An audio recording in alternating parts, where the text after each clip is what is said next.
Network. This is the 5:30 News on Q2, Montana's news leader. Good evening and thanks for joining us tonight. I'm Jay Cohn. And I'm Jeanelle Slade. A federal judge orders a halt to expansion plans at the Signal Peak coal mine near Roundup. Signal Peak was on track to expand its Bull Mountain mine into the nation's largest underground coal mine, but a federal judge says those plans were approved improperly. The mine currently employs 252 full-time workers. Now, a spokesman for the company tells us that Monday's ruling of this week will not have an immediate impact on jobs or the mine's operations, but he says it could down the road.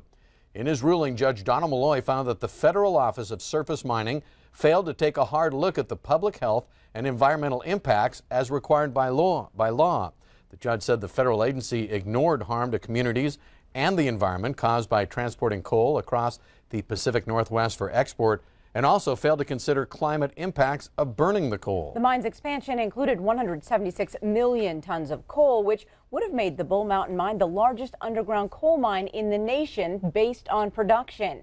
Now, Malloy's ruling came in a lawsuit filed by the Montana Environmental Information Center, the Sierra Club, and the Montana Elders for a Livable Tomorrow.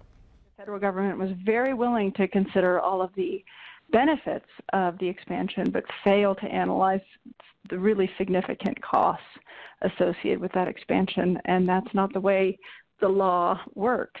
You have to do both. If you want to look at the benefits, you have to look at the costs as well.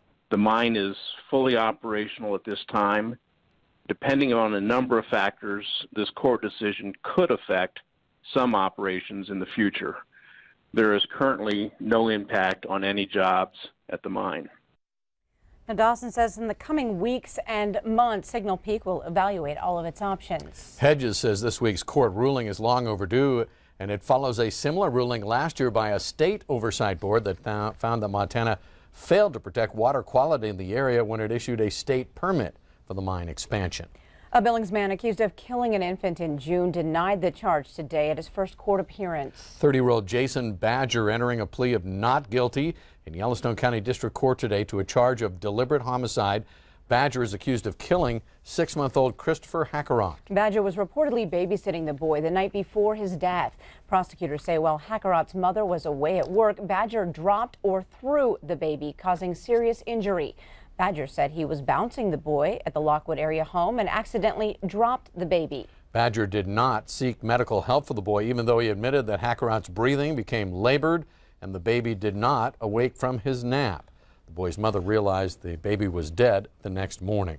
Today, the judge maintained Badger's bond at $100,000. A Roundup man known to the FBI as the AK-47 bandit has been indicted in the latest rounds of federal charges connected to his alleged robbery of at least 5 banks. 39-year-old Richard Gathercole was recently indicted in U.S. District Court in Nebraska on charges of interstate transportation of a stolen vehicle and a stolen firearm. These latest charges stem from the aftermath of an alleged assault on a Kansas state trooper. Prosecutors say Gathercole unleashed a fury of bullets on a trooper who attempted to stop him for driving with obscured license plates. The trooper was not hit by the gunfire. At the time of his arrest in Nebraska, Gathercole was in possession of a stolen pickup truck and firearm that he allegedly took from a farmer. Detectives later determined Gathercole is a suspect in bank robberies across several northwestern states. Now, several other jurisdictions are expected to file charges in the future. Bozeman is getting a new museum, the Holocaust Museum of Montana. The museum will feature images and exhibits depicting the Holocaust. Also, there will be an education center to help spread the message of tolerance and love. Just kind of remembering the past, but using that knowledge and that history to kind of propel the next generation into the future and learn and grow and just teach tolerance, inclusion, love, communication, all the things that the world needs. The land for the new museum has been purchased through the Bozeman Jewish Community Center, and the next step will be to raise the necessary funds, mainly through donations. A member of Montana Governor Steve Bullock's cabinet announced her resignation today. Labor Commissioner Pam Busey stepping down after more than 4 years on the job. She offered no reason today for her departure. The Labor Commissioner oversees the State Department of Labor and Industry and is appointed by the governor. Bullock says Busey has been a driving force in the state, university system, and private sector, to create skilled workforce for Montana. No word on what her future plans entail. Another awesome night to get out and enjoy Montana Fair. And one of the longest running attractions at the fair? Well, the 4-H events, of course. Q2's Brandon Sullivan spent some time down at the Expo Center this week and found what he thinks might be the most dedicated 14-year-old rancher at the fair. Brandon. Yeah, Jay, I'll tell you, one of the best things about the fair or fair time is the amount of people that we're fortunate enough to meet. A couple days ago, I met a young man by the name of Cody Johannes, and let me tell you, he is not your typical teenager. My name is Cody Johannes. I'm 14 years old. This is my first year in the beef project, and today I will be showing my beef animals in showmanship. Cody is a rancher, and between chores at home, FFA, and 4-H, the majority of Cody's time is spent working. I'm an agricultural rancher, so keeping the beef industry alive and supporting it is what I do, and one of the ways I do that is by taking the beef project in 4-H. Right now, I'm very proud of my FFA career right now. I've made it to state FFA convention my first year in FFA, and I'm going to nationals in October.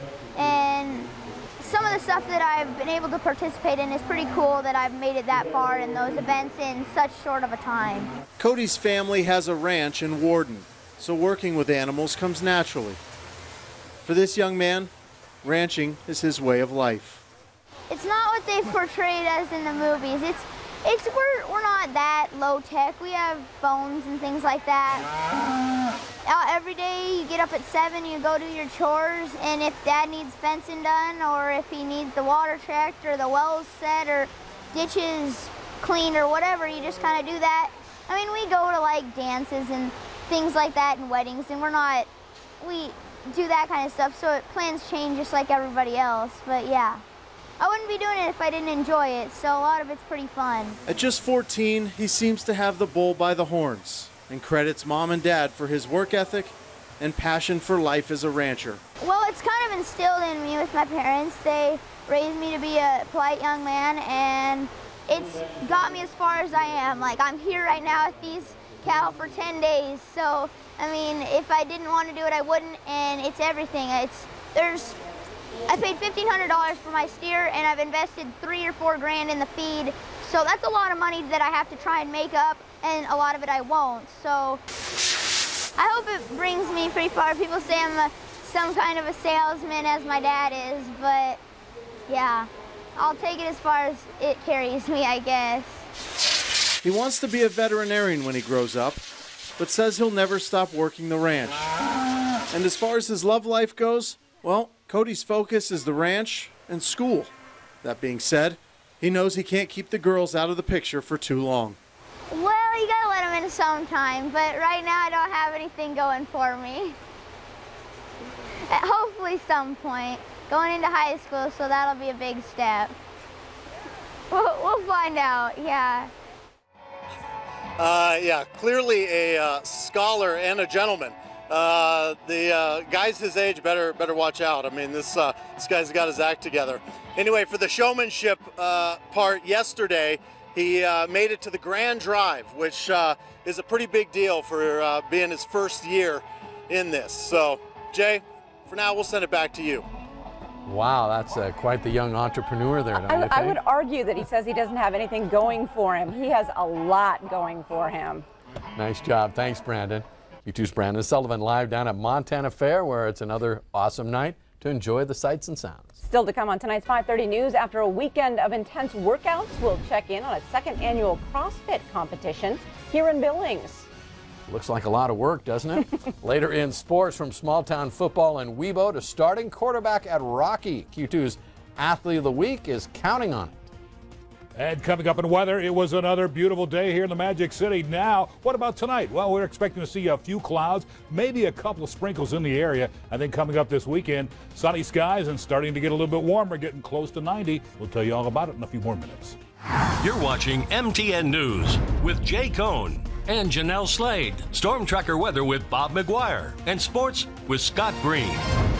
This is the 5:30 News on Q2, Montana's news leader.